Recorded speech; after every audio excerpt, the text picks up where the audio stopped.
This is going to make your entire college career so much more smoother.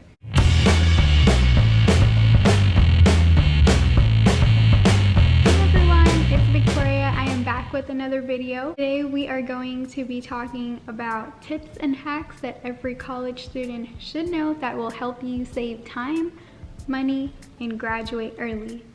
If you guys aren't already following the channel, make sure you hit that subscribe button and that post notification bell to get notified whenever I post a new video.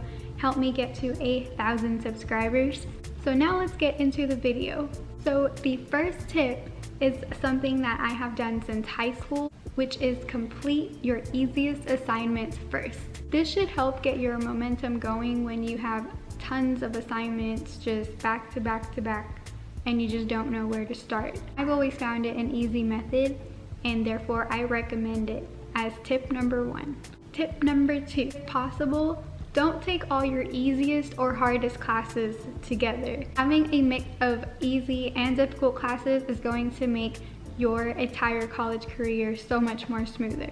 I know it might seem like let's just get it out of the way, but it ends up kind of hurting you in the long run. I have friends that have done this and they've always told me they regretted doing this. The key is to have a good balance each semester, which I will be talking about trade-offs later on in this video as well.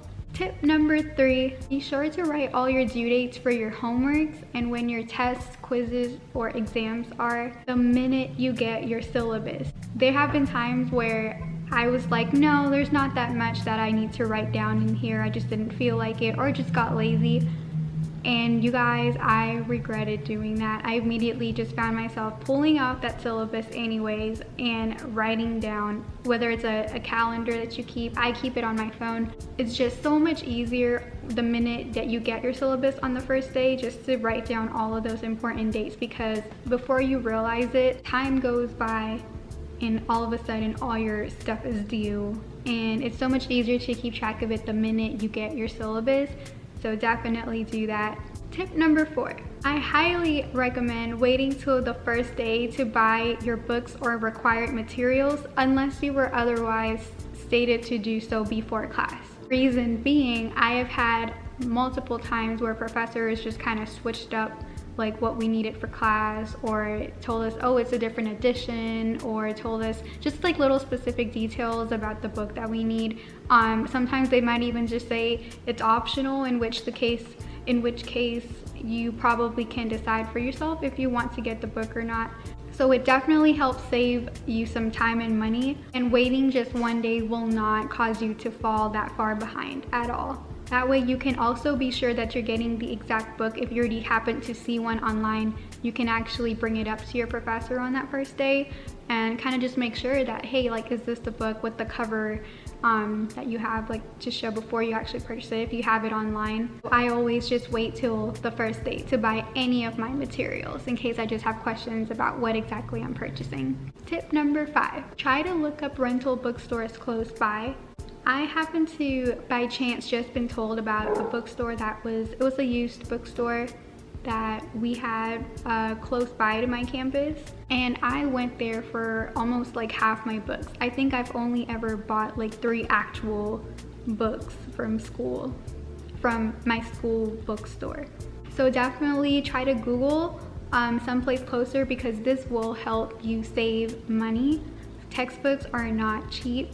Anyone that is in college can tell you that. And why I love these places is because a lot of the times they'll actually give you a pretty decent time to rent your book for a really low price. And you can also rent other materials like calculators, for example. I know I've done that before. And once you're done, you just take it back. Even if you buy a used book from them, it's going to be at a much lower price. Which brings me to tip number 6.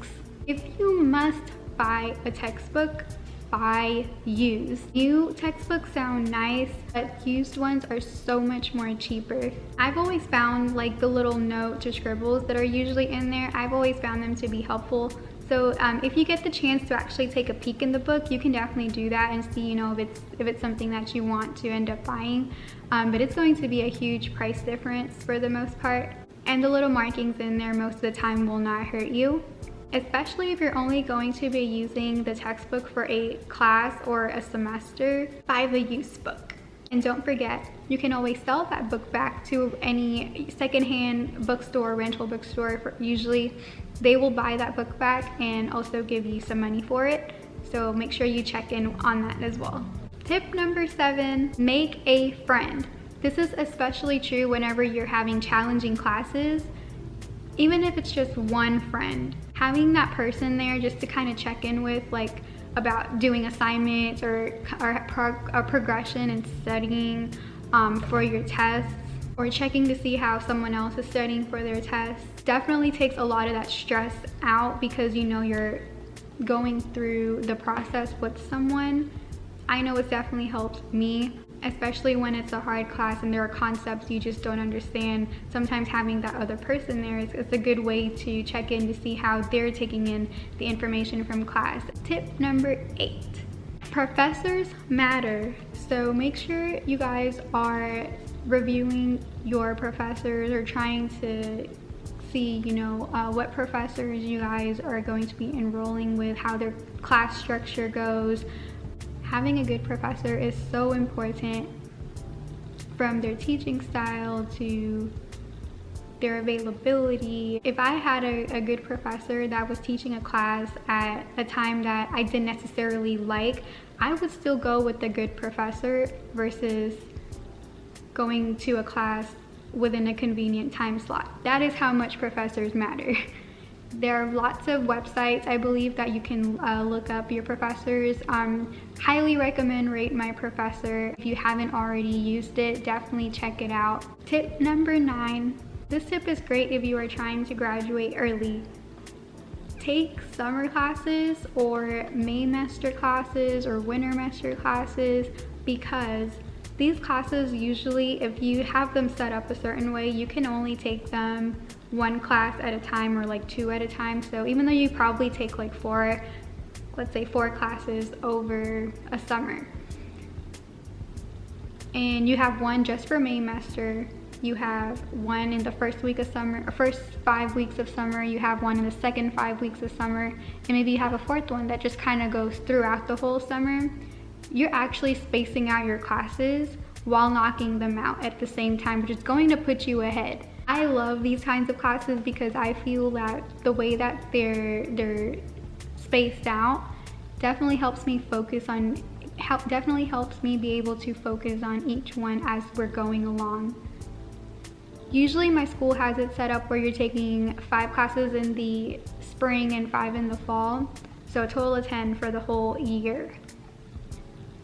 But what I do is take 4 classes in spring, 4 classes in fall, and I take another 4 from in between my summer period, and I also take a Wintermester. So I'm basically taking about 3 extra classes, and it doesn't even feel like it, and it's putting me pretty much a whole semester or 2 ahead of my graduation date. I feel like the way this is structured definitely helps me get a good grade. I love taking my hard classes in the summer, so I would also recommend doing that if it's something that you feel you're interested in.